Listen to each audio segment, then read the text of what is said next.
Welcome to this latest version of the No Ticket Required Waterman's Film Club. My name is John Davis and I'm the tutor in contemporary film and theatre at Morley College.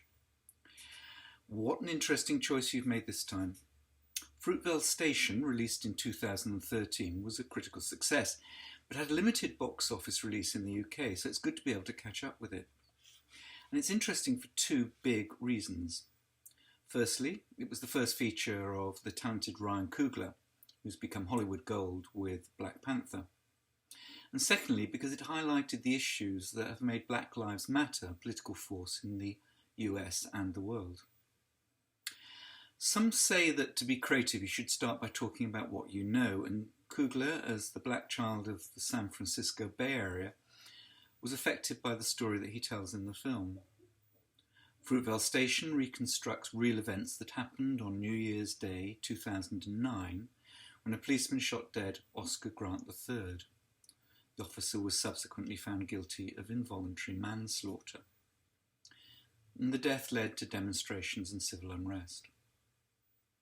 I'll leave you to do your own research on what happened, but Coogler's film attempts to show a realistic version of the events, warts and all. So let's have a look at the trailer.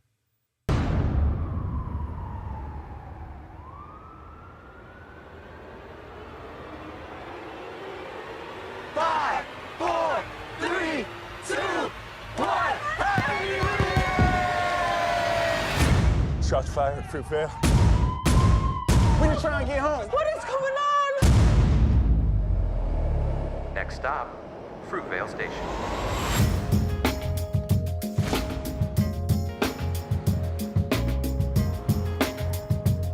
You're gonna go to Frisco, right? See the fireworks? Yeah? You ain't gonna say bye? Bye. Love you too. Everything's changing around me, and I wanna change. Hey! What's up, girl? It's now or never. I'm trying to get back on my feet. I really need this job. I hired somebody I else. feel different today. What'd you do today? I don't know what else to say. Thought I could start over fresh, but it ain't working out. It's now or never. I'm scared. I hear guns. Those just firecrackers. You're safe inside. What about you, Daddy? We'll be back before you wake up. I'm gonna be fine. You guys got plans for the night? I meet up with the fellas, head out to the city. Why don't you take the train out there? That way you guys can hang out and not have to worry about anything. Hey, Oscar. How are you? I'm good. Happy New Year. Happy New Oscar? Year. Oscar from Pharmacia?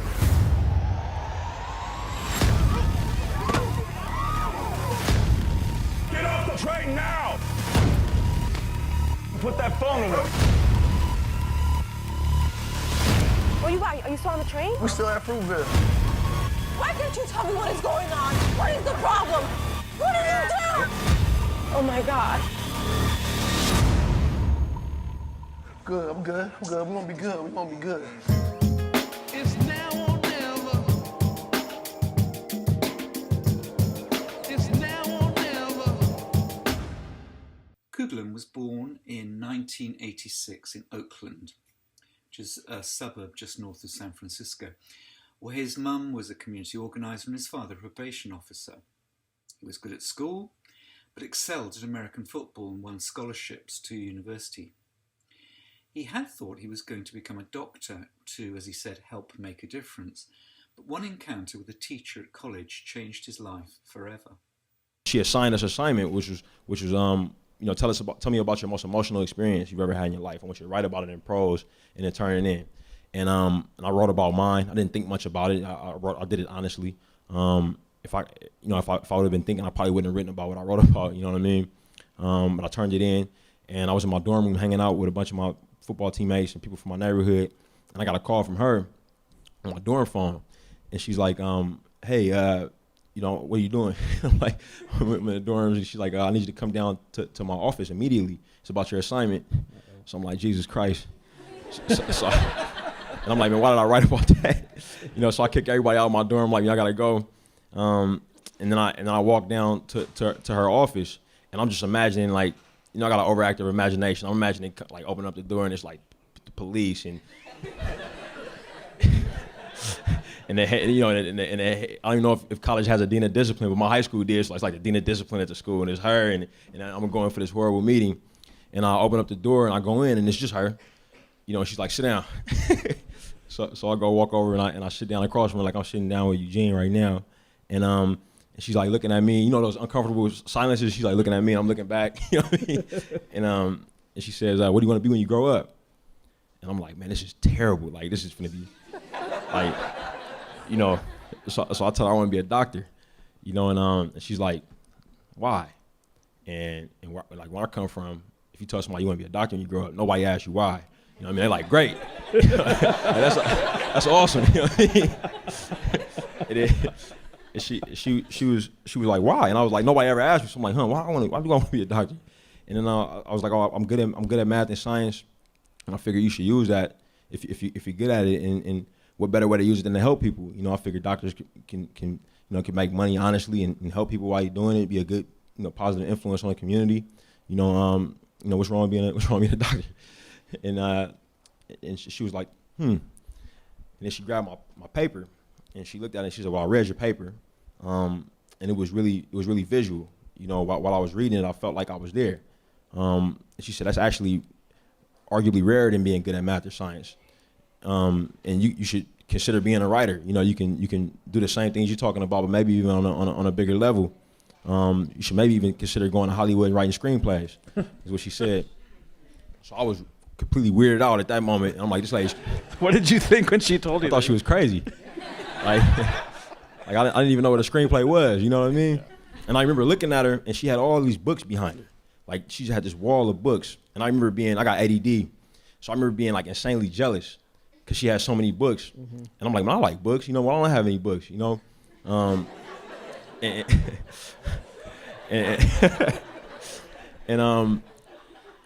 come back to that. but she said, you know, I think you should, you know, think about even writing screenplays. And I said, so, you know, I was thinking she was crazy, so I'm like, wait, so I'm not in trouble? And she's like, no, why would you be in trouble? And I was like, all right, cool. So I was like, are you? And I'm like, I gotta get out of this crazy book lady's office, you know what I mean? Like, so I'm like, are we all good here? And she's like, yeah, that's fine. I just want to talk to you about that. You know, just think about it. So I'm like, cool. So I left, and I went back to my dorm room, and my dorm room was empty. And I was like, man, that was the weirdest conversation I ever had in my life. And you know, I didn't even know what a screenplay was. I never seen one, you know. But I remember thinking about how much I liked movies. I always liked movies. Mm-hmm. I always liked to read. And then I started looking around my dorm room, and all I had was like rap posters. I had no books, you know. I had no movies, and I was like, man, I like books. I like movies. I'm like, man, maybe I should start like buying books and like buying movies. So then I was thinking about what she said about a screenplay. Like, maybe I should check out what one looks like. So I had $20. I hopped in my car, drove to Circuit City, and I walked around the DVD section, and I found like this Pulp Fiction, and I said, I like Pulp Fiction, you know, and I picked it up, and it was a special edition, and it had a CD-ROM with the screenplay built into it. Mm-hmm. So it was like $17.99 or something. Like, it's perfect, you know. I could buy this. Went back to the dorms, popped the CD-ROM in, and saw my first screenplay and it was like, I don't know, man, it was like it reminded me of the first time I stepped on the football field and hit somebody. You know what I mean? I feel like I was at home. You know what I mean? So I looked at it and I opened up Microsoft Word, and I thought the formatting was kind of weird. So I started trying to like ape the formatting in Microsoft Word, and I started to write. You know, started to write my first screenplay. You know, that night, and I stayed up till really late in the morning, and I started to do it every day. Like, I'll find myself like leaving the weight room, like I gotta go back and get on that script, and I realized that I really love to do it, and that professor is like one of my closest friends. Wow. You know, to this day. Wow. He then made a series of short films at film school that won prizes and demonstrated his talent, and gradually put together the funding and support to make Fruitvale Station. He's directed and produced ever since, scoring a massive international success with Black Panther, probably the most complicated Marvel movie ever made. And here's a short glimpse. If you're put off by superhero movies, this one might be worth a try for you. I have seen gods fly. I've seen men build weapons that I couldn't even imagine. I've seen aliens drop from the sky. Yeah. But I have never seen anything like this. How much more are you hiding? Hold up. Let's go.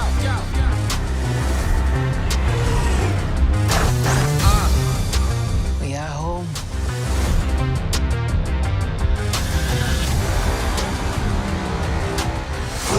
My son, it is your time. So there'll be lots to discuss, and I look forward to seeing you all on Monday, October the 26th at 8 p.m.